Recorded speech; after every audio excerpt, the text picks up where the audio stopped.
Hello friends, welcome to our YouTube channel. तो पिछले class में हम लोग देखे थे लिंक रिएक्शन और अभी देखेंगे क्रेब्स साइकिल। तो एक बार फिर से सीक्वेंस को देख लेते हैं। हम लोग पढ़ रहे हैं एरोबिक रेस्पिरेशन और एरोबिक रेस्पिरेशन में ग्लूकोज का कंप्लीटली ब्रेकडाउन होता है, यानी ग्लूकोज कंप्लीट कन्वर्ट कर दिया जाता है किसमें, CO2 प्लस H2O में। और ग्लूकोज के कंप्लीट कन्वर्जन के लिए 3 प्रोसेस चलता है। सबसे पहले ग्लूकोज को कन्वर्ट करते हैं पाइरुविक एसिड में, 2 मॉलिक्यूल पाइरुविक एसिड में। इस प्रोसेस को बोलते हैं ग्लाइकोलाइसिस। ये कहां पे चलता है, ये साइटोप्लाज्म में चलता है। कहां पे चलता है, साइटोप्लाज्म में चलता है। फिर पाइरुविक एसिड को लेके जाते हैं कहां पे, माइटोकॉन्ड्रियल मैट्रिक्स में। माइटोकॉन्ड्रियल मैट्रिक्स में लेके जाते हैं और माइटोकॉन्ड्रियल मैट्रिक्स में पाइरुविक एसिड को कन्वर्ट कर दिया जाता है 2 मॉलिक्यूल एसिटाइल कोएंजाइम ए में। एसिटाइल कोएंजाइम ए में कन्वर्ट कर दिया जाता है और यहाँ पे CO2 रिलीज होता है। क्या रिलीज होता है, CO2 रिलीज हो जाता है। पाइरुविक एसिड 3 कार्बन का कंपाउंड है, जबकि एसिटाइल कोएंजाइम ए 2 कार्बन का कंपाउंड है। देन फिर एसिटाइल कोएंजाइम ए को माइटोकॉन्ड्रियल मैट्रिक्स में कंप्लीट ब्रेकडाउन किया जाता है। किसमें, CO2 प्लस H2O में इसका कंप्लीट ब्रेकडाउन कर दिया जाता है एसिटाइल कोएंजाइम ए का। और साथ में हमको मिलता है एनर्जी। क्या मिलता है भाई, एनर्जी या ATP तो मिलता ही नहीं, उसके अलावा हमको मिलता है NADH2। क्या मिलता है, NADH2 मिलता है। यहाँ पे भी जब लिंक रिएक्शन चलता है तब हमको क्या मिलता है, NADH2 मिलता है। और जब ग्लाइकोलाइसिस में होता है तब भी क्या मिलता है, NADH2। अगर NADH प्लस H प्लस लिखा है तो वो भी सही है, NADH2 मिलता है। इस NADH को क्या करते हैं, ये NADH2 अल्टीमेटली सारे NADH2 को लेके आते हैं कहां पे, सारे NADH2 को लेके आ जाते हैं माइटोकॉन्ड्रियल मैट्रिक्स में। और मैक्सिमम तो NADH2 कहां पे बन रहा है, माइटोकॉन्ड्रियल मैट्रिक्स में। ग्लाइकोलाइसिस वाला NADH2 कहां पे बन रहा है, ग्लाइकोलाइसिस वाला NADH2 बन रहा है साइटोप्लाज्म में। इसको भी लेके आ जाते हैं कहां पे, माइटोकॉन्ड्रियल मैट्रिक्स में लेके आ जाते हैं। और माइटोकॉन्ड्रियल मैट्रिक्स में लेके आने के बाद इसमें चलता है फिर माइटोकॉन्ड्रियल मैट्रिक्स के, माइटोकॉन्ड्रियल में इनर मेम्ब्रेन में, माइटोकॉन्ड्रिया के इनर मेम्ब्रेन पे चलता है इलेक्ट्रॉन ट्रांसपोर्ट सिस्टम। और इलेक्ट्रॉन ट्रांसपोर्ट सिस्टम में सबको लेके जाते हैं, इसका ऑक्सीडेशन किया जाता है और ये कन्वर्ट हो जाता है या बनाता है क्या, ATP। क्या बनाता है, ATP बनाता है और ये बनाता है ATP। चलिए, तो हम लोग ग्लाइकोलाइसिस देख चुके हैं, लिंक रिएक्शन देख चुके हैं। क्या देख चुके हैं भाई, लिंक रिएक्शन देख चुके हैं। हम लोग देख चुके हैं पाइरुविक एसिड से एसिटाइल कोएंजाइम ए कैसे बनता है। उसके अलावा एसिटाइल कोएंजाइम ए को फिर हम लोग CO2 और H2O में कन्वर्ट कर दिए, कंप्लीट ब्रेकडाउन हो गया मेरा ग्लूकोज। इस प्रोसेस को बोलते हैं एसिटाइल कोएंजाइम ए का कंप्लीट ब्रेकडाउन करना CO2 और H2O में माइटोकॉन्ड्रियल मैट्रिक्स में। इस प्रोसेस को बोलते हैं क्या, क्रेब्स साइकिल। क्या बोलते हैं इसको, क्रेब्स साइकिल। अल्टीमेटली सारे प्रोसेस से NADH2 मिलता है। इस NADH2 को इलेक्ट्रॉन ट्रांसपोर्ट सिस्टम में लेके जाते हैं और इलेक्ट्रॉन ट्रांसपोर्ट सिस्टम में इस NADH2 से क्या ऑब्टेन करते हैं, ATP ऑब्टेन किया जाता है। क्या ऑब्टेन किया जाता है, ATP ऑब्टेन करते हैं। ठीक है, कितना ATP ऑब्टेन करते हैं ये सब देखेंगे जब इलेक्ट्रॉन ट्रांसपोर्ट सिस्टम पढ़ेंगे तब। अभी हमको क्या पढ़ना है, क्रेब्स साइकिल। क्या पढ़ना है, क्रेब्स साइकिल। क्रेब्स साइकिल का दूसरा नाम है TCA साइकिल। क्या नाम है, TCA साइकिल मतलब ट्राई कार्बोक्सिलिक एसिड साइकिल या साइट्रिक एसिड साइकिल। तो क्रेब्स साइकिल को क्यों कहते हैं TCA साइकिल या साइट्रिक एसिड साइकिल, क्यों कहते हैं, क्योंकि क्रेब्स साइकिल में फर्स्ट स्टेबल प्रोडक्ट बनता है TCA मतलब ट्राई कार्बोक्सिलिक एसिड या साइट्रिक एसिड। जो साइट्रिक एसिड होता है ना, वो 6 कार्बन का मॉलिक्यूल होता है। कितने कार्बन का मॉलिक्यूल होता है, 6 कार्बन का मॉलिक्यूल होता है साइट्रिक एसिड। और उसमें 3 कार्बोक्सिलिक ग्रुप होते हैं। कितने, 3 कार्बोक्सिलिक ग्रुप होते हैं, इसलिए इसको बोलते हैं ट्राई कार्बोक्सिलिक एसिड। आइए चलिए देखते हैं क्रेब्स साइकिल। उसके पहले आपको पता है क्रेब्स साइकिल को कहते हैं मेटाबॉलिक सिंक। क्या बोलते हैं, मेटाबॉलिक सिंक। क्यों बोलते हैं मेटाबॉलिक सिंक, इसलिए क्योंकि आप कुछ भी फूड लीजिए, या तो आप कार्बोहाइड्रेट लिए या आप अपने फूड में प्रोटीन लिए हैं या आपने फैट लिया है। अल्टीमेटली सारे फूड को अगर रेस्पिरेटरी सबस्ट्रेट के फॉर्म में यूज किया जाएगा तो सारे फूड को अल्टीमेटली किसमें कन्वर्ट कर दिया जाता है, एसिटाइल कोएंजाइम ए में कन्वर्ट कर दिया जाता है। किसमें, एसिटाइल कोएंजाइम ए में कन्वर्ट कर दिया जाता है। और एसिटाइल कोएंजाइम में फर्दर किसमें जाता है, क्रेब्स साइकिल में जाता है। किसमें जाता है, क्रेब्स साइकिल में जाता है। और आपको पता है क्रेब्स साइकिल में इसका कंप्लीट ब्रेकडाउन किया जाता है, CO2 प्लस H2O में कंप्लीट ब्रेकडाउन किया जाता है और बदले में हमको क्या मिलता है, एनर्जी। यानी कोई सा भी फूड हो, मेटाबॉलिक में या रेस्पिरेशन में कोई सा भी फूड अगर आप ले रहे हैं, इसका ब्रेकडाउन कर रहे हैं, अल्टीमेटली उसको किसमें कन्वर्ट होना है, एसिटाइल कोएंजाइम ए में। अगर एसिटाइल कोएंजाइम ए बन गया तो फिर वो कहां पे जाएगा, क्रेब्स साइकिल में जाएगा। जैसे कार्बोहाइड्रेट अगर लिए हैं एज अ रेस्पिरेटरी सबस्ट्रेट, तो कार्बोहाइड्रेट से एसिटाइल कोएंजाइम ए कैसे बनाते हैं, तो कार्बोहाइड्रेट से एसिटाइल कोएंजाइम ए बनाने के लिए सबसे पहले इसको लेके जाया जाता है साइटोप्लाज्म में और कन्वर्ट किया जाता है ग्लाइकोलाइसिस में लेके जाते हैं। उसके बाद लिंक रिएक्शन में लेके जाते हैं और लिंक रिएक्शन से बन जाता है क्या मेरा, एसिटाइल कोएंजाइम ए। फिर प्रोटीन को एसिटाइल कोएंजाइम ए में कन्वर्ट करने के लिए करना पड़ता है हमको डी एमिनेशन। क्या करना पड़ता है, डी एमिनेशन करना पड़ता है। उसके अलावा फैट को अगर एसिटाइल कोएंजाइम ए में कन्वर्ट करना है तो हमको करना पड़ता है क्या, बीटा ऑक्सीडेशन। क्या करना पड़ता है, बीटा ऑक्सीडेशन। यानी कि अल्टीमेटली कोई सा भी रेस्पिरेटरी सबस्ट्रेट हो, अगर उसको कंप्लीट ब्रेकडाउन होना है तो वो कहां पे जाएगा, क्रेब्स साइकिल में जाएगा। इसलिए क्रेब्स साइकिल का दूसरा नाम क्या है, मेटाबॉलिक सिंक। क्या नाम है, मेटाबॉलिक सिंक। क्रेब्स साइकिल का दूसरा नाम है मेटाबॉलिक सिंक। ठीक है, तो चलिए अब हम शुरू करते हैं क्रेब्स साइकिल। क्या शुरू करते हैं, क्रेब्स साइकिल। क्रेब्स साइकिल चलता कहां पे, हाँ भाई, साइट ऑफ क्रेब्स साइकिल कहां है, बोलो ना, तब से तो बता रहे हैं। साइट ऑफ क्रेब्स साइकिल कहां है, site of Krebs cycle, site, हाँ भाई कहां है, माइटोकॉन्ड्रियल मैट्रिक्स में चलता है। कहां पे चलता है, माइटोकॉन्ड्रियल मैट्रिक्स में चलता है। चलिए, तो कहां पे चलता है क्रेब्स साइकिल, माइटोकॉन्ड्रियल मैट्रिक्स में चलता है। समझेंगे ध्यान से, ठीक है। माइटोकॉन्ड्रियल मैट्रिक्स में हुआ क्या था, शुरू से चलते हैं। माइटोकॉन्ड्रियल मैट्रिक्स में हम लेके गए थे पाइरुविक एसिड को। किसको लेके गए थे, पाइरुविक एसिड को लेके गए थे। और पाइरुविक एसिड को हम कन्वर्ट कर दिए थे माइटोकॉन्ड्रियल मैट्रिक्स में, किसमें, एसिटाइल कोएंजाइम ए में। किसमें कन्वर्ट कर दिए थे, एसिटाइल कोएंजाइम ए में। जब पाइरुविक एसिड ये 3 कार्बन का कंपाउंड होता है और एसिटाइल कोएंजाइम में 2 कार्बन का कंपाउंड होता है। जब पाइरुविक एसिड से एसिटाइल कोएंजाइम ए बनाते हैं तो एक CO2 मेरा यहाँ पे रिलीज हुआ। क्या रिलीज हुआ, CO2 एक रिलीज हुआ और बदले में हमको यहाँ पे मिलता है क्या, NaDH। क्या मिलता है, NaDH। अगर आप NaDH प्लस H प्लस लिखते हैं तो ज्यादा सही है। NaDH2 लिखते हैं तब भी ठीक है, लेकिन NaDH प्लस H प्लस लिखते हैं तो ज्यादा सही माना जाएगा उसको, ठीक है।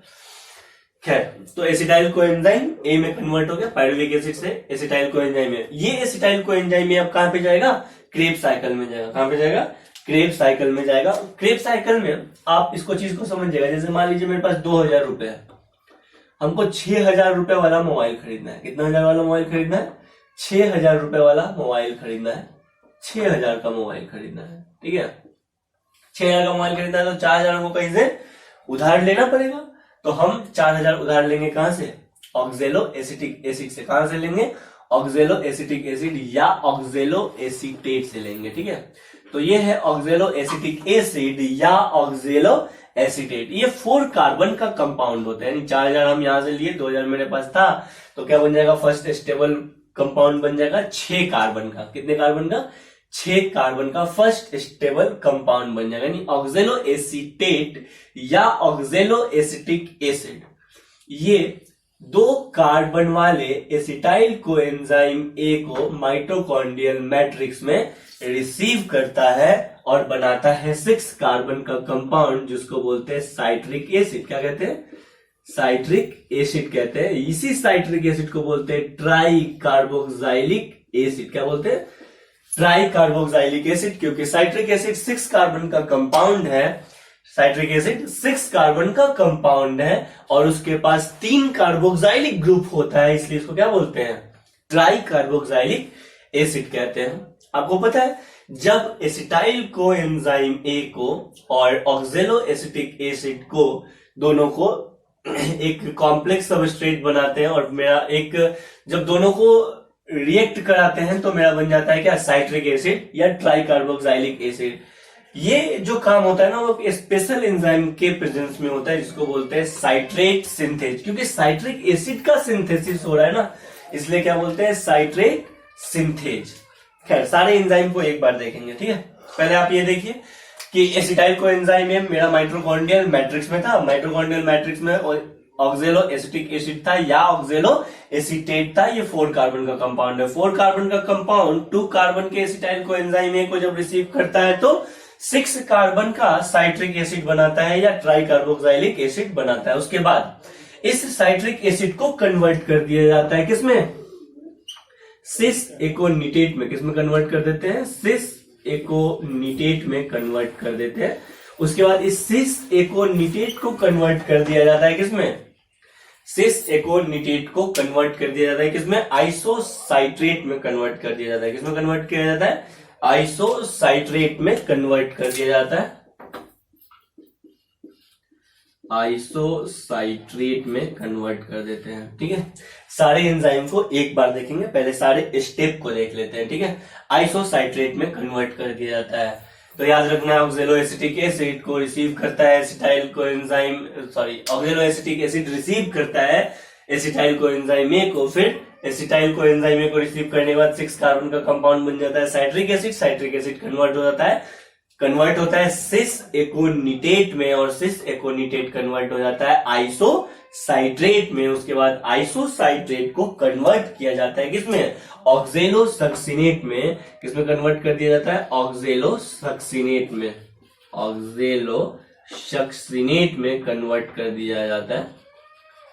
आप इसको ऑक्जेलो सक्सिनेट बोलिए या ऑक्जेलो सक्सिनिक एसिड बोलिए, बात सही है, ठीक है, सेम है।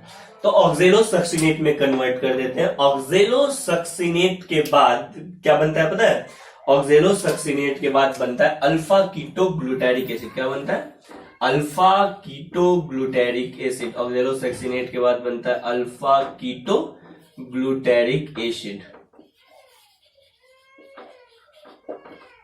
Alpha ketoglutaric acid. और अल्फा कीटो ग्लूटारिक एसिड को फिर कन्वर्ट कर दिया जाता है किसमें, अल्फा कीटो ग्लूटारिक एसिड को कन्वर्ट किया जाता है सक्सिनाइल कोएंजाइम ए में। किसमें, सक्सिनाइल कोएंजाइम ए में, सक्सिनाइल कोएंजाइम ए में कन्वर्ट कर दिया जाता है। और सक्सिनाइल कोएंजाइम ए फिर कन्वर्ट किया जाता है किसमें, सक्सिनाइल कोएंजाइम ए को कन्वर्ट करते हैं किसमें, सक्सिनाइल कोएंजाइम ए को कन्वर्ट कर दिया जाता है सक्सिनिक एसिड में। किसमें कन्वर्ट किया जाता है, सक्सिनिक एसिड में कन्वर्ट कर देते हैं, सक्सिनिक एसिड में कन्वर्ट कर देते हैं, या इसको आप बोल सकते हैं succinate.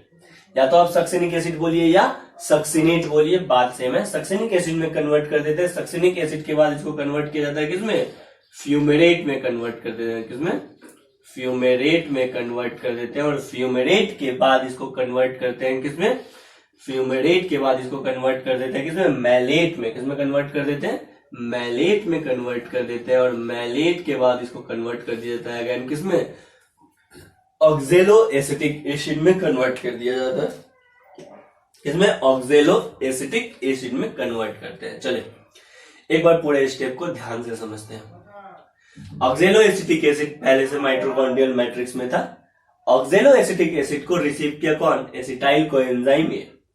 Acetyl coenzyme A ऑक्जेलो acetic acid को रिसीव किया, ऑक्जेलो एसिटिक एसिड और एसिटाइल कोएंजाइम में मिलकर क्या बनाया, साइट्रिक एसिड बनाया, ठीक है। साइट्रिक एसिड से बनता है मेरा 6 कार्बन का कंपाउंड। साइट्रिक एसिड से बनता है मेरा सिस एकोनिटेट। क्या बन जाता है, सिस एकोनिटेट। ये भी 6 कार्बन का कंपाउंड, ये भी क्या है भाई, 6 कार्बन का कंपाउंड है। और आइसोसाइट्रेट भी उसके बाद सिस एकोनिटेट के बाद बन जाता है आइसोसाइट्रेट, ये भी 6 कार्बन का कंपाउंड है। उसके बाद मेरा बनता है ऑक्जेलो सक्सिनेट। क्या बनता है, ऑक्जेलो सक्सिनेट। और ऑक्जेलो सक्सिनेट जो है ना ये भी 6 कार्बन का कंपाउंड है। ऑक्जेलो सक्सिनेट के बाद क्या बन गया, अल्फा कीटो ग्लूटारिक एसिड। और alpha ketoglutaric acid 5 carbon का कंपाउंड है, याद रखना है। अल्फा कीटोग्लूटारिक एसिड क्या है? 5 कार्बन का कंपाउंड है। अल्फा कीटोग्लूटारिक एसिड क्या है? 5 कार्बन का कंपाउंड है। इसलिए एनसीईआरटी डायरेक्ट साइट्रिक एसिड बनाता है, टीसीए एसिड बनाता है, सॉरी ट्राई कार्बोक्सिलिक एसिड बनाता है, और सीधे 6 कार्बन वाला जो है इसको स्किप कर दिया, डायरेक्ट 5 कार्बन का एक प्रोडक्ट आपको दिखा देता है, alpha ketoglutaric acid. Alpha ketoglutaric acid को कन्वर्ट कर दिया जाता है सक्सिनाइल कोएंजाइम ए में। किसमें कन्वर्ट कर देते हैं? सक्सिनाइल कोएंजाइम ए में। सक्सिनाइल कोएंजाइम जो है ये 4 कार्बन का कंपाउंड है। कितने कार्बन का कंपाउंड है? 4 कार्बन का कंपाउंड है। देखो भाई, मेरे पास 2000 रुपया था यानी एसिटाइल कोएंजाइम में, मोबाइल खरीदना था कितना का? 6000 का। ठीक है, तो खैर हम 2000 यूज करके मेरा काम हो गया। अल्टीमेटली हम जिससे चार्जर लिए उसको हमको चार्जर क्या करना है? लौटाना है। तो सक्सिनाइल कोएंजाइम में 4 कार्बन का कंपाउंड बना, उसके बाद सक्सिनाइल कोएंजाइम से सक्सिनिक एसिड बनेगा, वो भी 4 कार्बन का कंपाउंड बनेगा। फ्यूमेरेट भी जो बनेगा वो भी 4 कार्बन का कंपाउंड बनेगा। मैलेट भी जो होगा वो भी 4 कार्बन का कंपाउंड होगा, और फिर मैलेट से क्या बन जाएगा? ऑक्सैलो एसिटिक एसिड, ये भी 4 कार्बन का कंपाउंड होगा। चलिए अब एंजाइम पे आते हैं। किस पे आते हैं? एंजाइम पे आते हैं। तो आपको भी ऐसे ही याद रखना है। कैसे याद करना है? एक एक स्टेप वाइज स्टेप याद रखना है। पहले तो एसिटाइल कोएंजाइम ए को रिसीव करता है कौन? ऑक्सैलो एसिटिक एसिड, और बनाता है साइट्रिक एसिड या try carboxylic acid. Try carboxylic acid से बनता है मेरा क्या? 6 कार्बन का कंपाउंड 6 एकोनिटेट। 6 एकोनिटेट से बनता है आइसोसाइट्रेट। आइसोसाइट्रेट से बनता है ऑक्सैलोसक्सिनेट, ये भी 6 कार्बन का कंपाउंड। उसके बाद ऑक्सैलोसक्सिनेट से क्या बनेगा? अल्फा कीटोग्लूटारिक एसिड, और अल्फा कीटोग्लूटारिक एसिड से बनेगा सक्सिनाइल कोएंजाइम ए। क्या बनेगा? Succinyl coenzyme A. यानी जब सक्सिनाइल कोएंजाइम ए बना ना मेरा 4 कार्बन का कंपाउंड, तो यहां तक आते आते मेरा एसिटाइल कोएंजाइम ए खत्म हो चुका है। 2 कार्बन का कंपाउंड खत्म हो चुका है। 6 कार्बन यहां से चला था और अल्टीमेटली 4 कार्बन आ गया, यानी 2 कार्बन मेरा खत्म हो गया बीच में। देखेंगे कहां पे खत्म हुआ, अभी रुक जाना। ठीक है, सक्सिनाइल कोएंजाइम में, सक्सिनाइल कोएंजाइम में से क्या बन जाता है? Succinic acid. सक्सिनिक एसिड से बनता है फ्यूमेरेट। फ्यूमेरेट से बनता है मैलेट। मैलेट से बनता है ऑक्सैलो एसिटिक एसिड, और फिर से यह साइकिल चलते रहता है। अब दूसरा चीज हम देखेंगे एंजाइम। क्या देखेंगे? एंजाइम। चलिए, जब ऑक्सैलो एसिटिक एसिड और एसिटाइल कोएंजाइम ए दोनों आपस में मिलके बनाता है साइट्रिक एसिड, तो एक एंजाइम लगता है जिसको बोलते हैं साइट्रेट सिंथेज। क्या बोलते हैं? Citrate synthase. साइट्रेट सिंथेज कहते हैं इसको। ठीक है, ये रेट लिमिटिंग एंजाइम है। साइट्रेट सिंथेज क्या है? Rate limiting enzyme. Rate limiting enzyme of Krebs cycle. Krebs cycle कितना होगा इसको लिमिट करने वाला जो एंजाइम है वो कौन है? Citrate synthase. यानी आपसे पूछेगा main enzyme of Krebs cycle, answer क्या जाएगा? Citrate synthase. Rate limiting factor of, rate limiting factor या pacemaker enzyme of Krebs cycle, answer क्या जाएगा? Citrate synthase. याद रखिएगा, ये इंपॉर्टेंट है। ये पूरा कहानी चल क्या रहा है? कहां रहा है? माइटोकॉन्ड्रियल मैट्रिक्स में चल रहा है। मेरा टारगेट क्या है? मेरा टारगेट है कि भाई एसिटाइल कोएंजाइम ए को कन्वर्ट कर देना है। 2 कार्बन का मॉलिक्यूल है एसिटाइल कोएंजाइम में, और इस एसिटाइल कोएंजाइम ए को कन्वर्ट कर देना है CO2 मॉलिक्यूल में। किसमें कन्वर्ट कर देना है? CO2 मॉलिक्यूल में, H2O मॉलिक्यूल में। तब तो कंप्लीट ब्रेकडाउन होगा एसिटाइल कोएंजाइम में का। ठीक है, तो ये मेरा टारगेट है। चलिए, तो साइट्रिक एसिड, साइट्रिक एसिड से साइट्रिक एसिड बन गया। अब साइट्रिक एसिड से जब सिस एकोनिटेट बनता है ना, तो एक एंजाइम लगता है जिसको बोलते हैं एकोनिटेज एंजाइम। क्या बोलते हैं? एकोनिटेज एंजाइम। एकोनिटेज एंजाइम काम करता है Fe+2 के प्रेजेंस में। सिस एकोनिटेट से आइसोसाइट्रेट बनता है, तब भी सेम एंजाइम काम करता है, एकोनिटेज एंजाइम। और एकोनिटेज एंजाइम काम करता है आयरन+2 के प्रेजेंस में। उसके बाद आइसोसाइट्रेट से जब ऑक्सैलोसक्सिनेट बनाते हैं, एक बार फिर से, आइसोसाइट्रेट से ऑक्सैलोसक्सिनेट बनाते हैं। आइसोसाइट्रेट से, ये इंपॉर्टेंट है भाई, आइसोसाइट्रेट से ऑक्सैलोसक्सिनेट बनाते हैं, तो यहां पे एक एंजाइम लगता है आइसोसाइट्रिक डिहाइड्रोजिनेज। कौन सा एंजाइम लगता है? आइसोसाइट्रिक डिहाइड्रोजिनेज। आइसोसाइट्रिक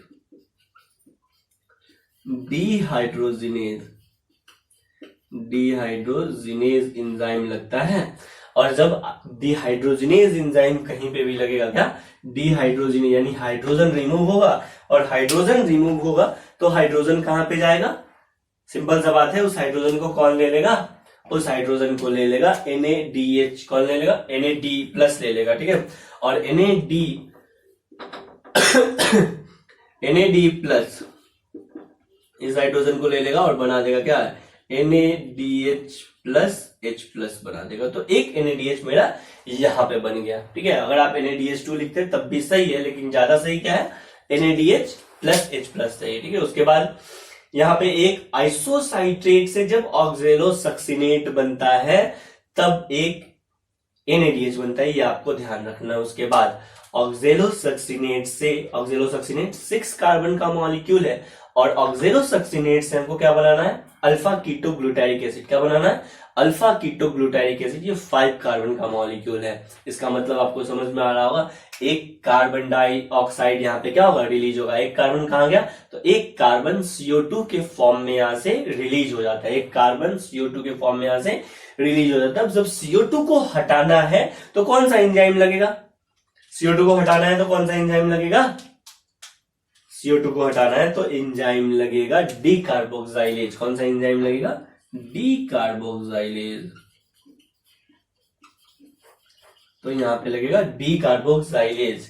और जब डीकार्बोक्साइलेशन हो जाएगा, अच्छा डीकार्बोक्साइलेज एंजाइम काम करता है Mn+2 के प्रेजेंस में, किसके प्रेजेंस में, मैग्नीज+2 के प्रेजेंस में काम करता है। और जब डीकार्बोक्साइलेज लगेगा ना, तो तुमको पता है यहां से एक CO2 मेरा रिलीज हो गया, एक CO2 मेरा यहाँ पे रिलीज हो जाएगा। नेक्स्ट फिर अब क्या करना है मेरा, अल्फा कीटोग्लूटारिक एसिड से, किससे, अल्फा कीटोग्लूटारिक एसिड से हमको क्या बनाना है, सक्सिनाइल कोएंजाइम A बनाना है। देखो ना, अल्फा कीटोग्लूटारिक एसिड 5 कार्बन का मॉलिक्यूल, और acid alpha ketoglutaric acid 5 carbon का मॉलिक्यूल, और सक्सिनाइल कोएंजाइम में 4 कार्बन का मॉलिक्यूल। इसका मतलब तुमको पता है एक CO2 यहां से भी रिलीज होगा, एक CO2 यहां से भी रिलीज होगा।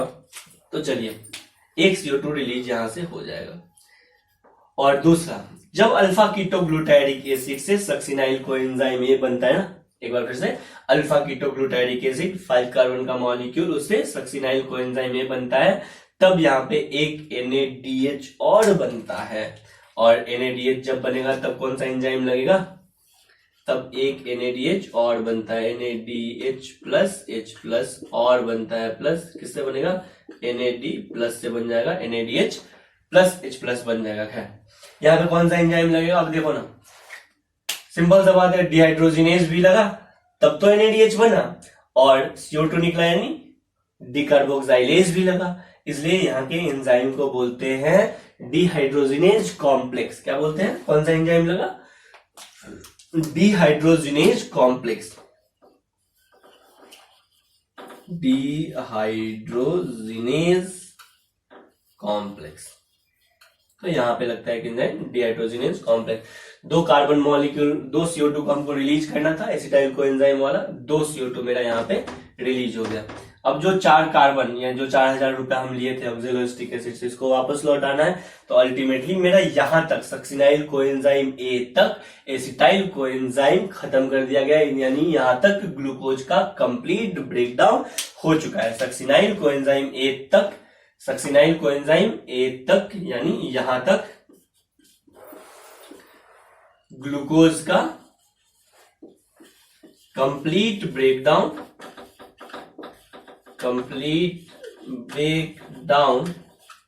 हो चुका है ना।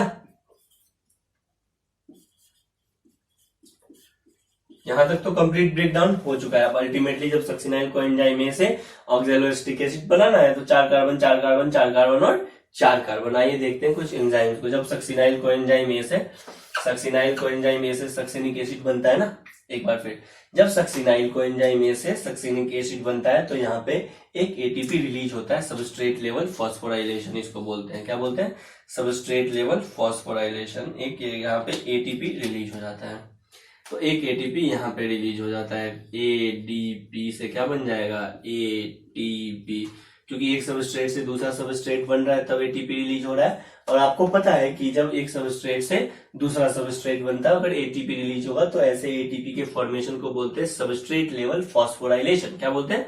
Substrate level phosphorylation. फॉस्फोराइलेशन 3 तरह का, ऑक्सीडेटिव फॉस्फोराइलेशन, फोटोफॉस्फोराइलेशन और सबस्ट्रेट लेवल फॉस्फोराइलेशन। तो यहाँ पे होता है substrate level phosphorylation.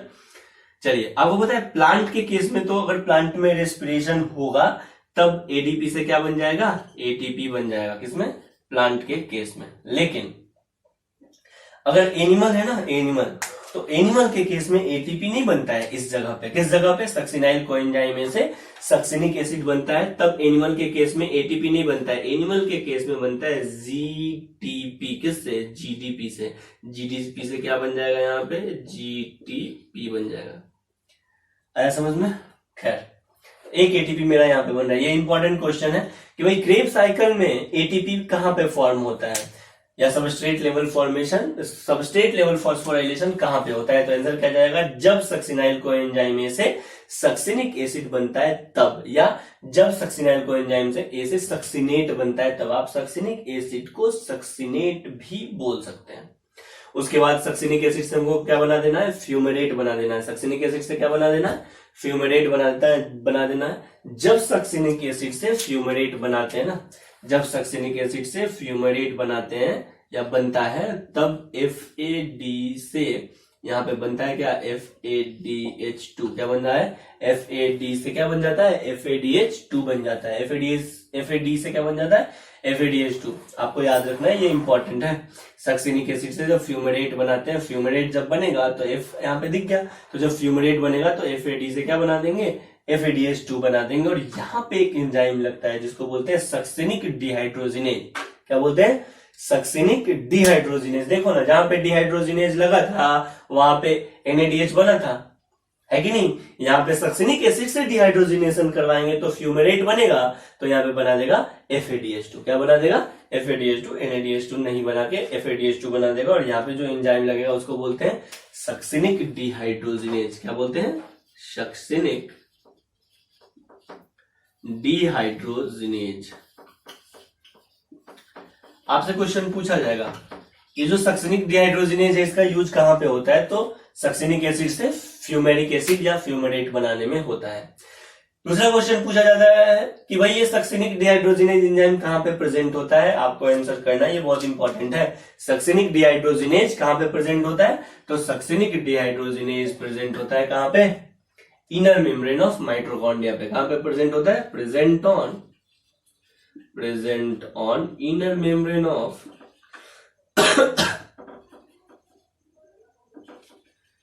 Inner membrane of mitochondria. कहां प्रेजेंट होता है? इनर मेम्ब्रेन ऑफ माइटोकॉन्ड्रिया में प्रेजेंट होता है सक्सिनिक डिहाइड्रोजिनेज। उसके बाद हमको फ्यूमेरेट से, आपको पता है फ्यूमेरेट को फ्यूमेरिक एसिड भी बोल सकते हैं, मैलेट को मैलिक एसिड भी बोल सकते हैं। तो फिर फ्यूमेरेट से हमको क्या बनाना है? मैलेट बनाना है। तो यहाँ पे एक एंजाइम लगता है फ्यूमेरेज। कौन सा एंजाइम लगता है? फ्यूमेरेज। तो यहाँ पे लगता है फ्यूमेरेज। फ्यूमेरेज के प्रेजेंस में फ्यूमेरेट कन्वर्ट हो जाता है मैलेट में या मैलिक एसिड में। उसके बाद यहाँ पे लगता है डिहाइड्रोजिनेज। और डिहाइड्रोजिनेज जब लगता है तो मैलेट कन्वर्ट हो जाता है किसमें? ऑक्जेलो एसिटिक एसिड में। किसमें कन्वर्ट हो जाता है? ऑक्जेलो एसिटिक एसिड में। फिर से प्रोसेस चलता रहता है। चलिए, तो ये तो था मेरा साइट्रिक एसिड साइकिल, या इसको बोलते हैं क्रेब्स साइकिल, या इसी को बोलते हैं TCA साइकिल, या इसी को बोलते हैं मेटाबॉलिक सिंक। देखते हैं इससे हमको क्या क्या ऑब्टेन हुआ, आउटपुट क्या मिला। सबसे पहला, एक बार अगर साइकिल चलेगा यानी एक एसिटाइल कोएंजाइम ए जाएगा, क्या? एक एसिटाइल कोएंजाइम ए जाएगा, तब हमको क्या मिला? याद रखना कि अगर ग्लूकोज का ब्रेकडाउन होता है तो 2 पाइरुविक एसिड मिलता है और 2 एसिटाइल कोएंजाइम ए मिलता है। ठीक है, तो यहां पे अगर एक बार साइकिल चलता है तो आधे ग्लूकोज का ब्रेकडाउन हुआ है। अगर कंप्लीट ग्लूकोज का ब्रेकडाउन करना है तो एसिटाइल कोएंजाइम ए का सिंगल मॉलिक्यूल नहीं लेंगे, एसिटाइल कोएंजाइम ए का 2 मॉलिक्यूल लेंगे। कितना मॉलिक्यूल लेंगे? 2 मॉलिक्यूल लेंगे। पाइरुविक एसिड का भी कितना मॉलिक्यूल लेंगे? 2 मॉलिक्यूल लेंगे। तो ये साइकिल एक बार नहीं चलेगा, 2 बार चलेगा, तब ग्लूकोज का कंप्लीट ब्रेकडाउन होगा। तो सब चीज 2, समझ में आया? तो मेरा 2 बार जब चलेगा तो NAD से 2 NADH बनेगा, 2 यहाँ पे CO2 रिलीज हो जाएगा, 2 NADH से सॉरी 2 NAD से 2 NADH बनेगा, 2 ADP से 2 ATP बनेगा, और 2 FADH2 से 2 FAD से 2 FADH2 बनेगा। यानी अगर सिंगल मॉलिक्यूल ऑफ ग्लूकोज का ब्रेकडाउन करेंगे, एक बार फिर से, सिंगल मॉलिक्यूल ऑफ ग्लूकोज का ब्रेकडाउन करेंगे और वो क्रेब साइकिल में जाएगा for 1 glucose molecule, for 1 glucose molecule in Krebs cycle. अगर सिंगल मॉलिक्यूल ग्लूकोज के लिए क्रेब साइकिल देख रहे हैं, तब मेरा आउटपुट क्या आ रहा है? आउटपुट मेरा क्या आ रहा है? 2 NADH यहां पे, 2 NADH यहां पे, और तो कहीं NADH आना चाहिए यार।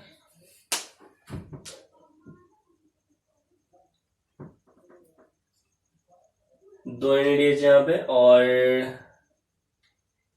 डिहाइड्रोजनेज यहां पे लगा ना, 2 NADH यहां पे,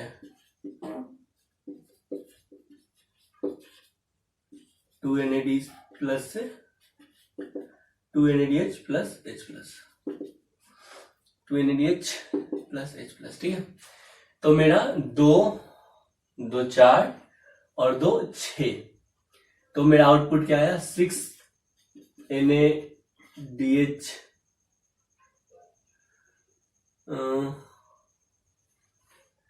12 3 3 6 7 7 और 2 9 और 3 12 सही।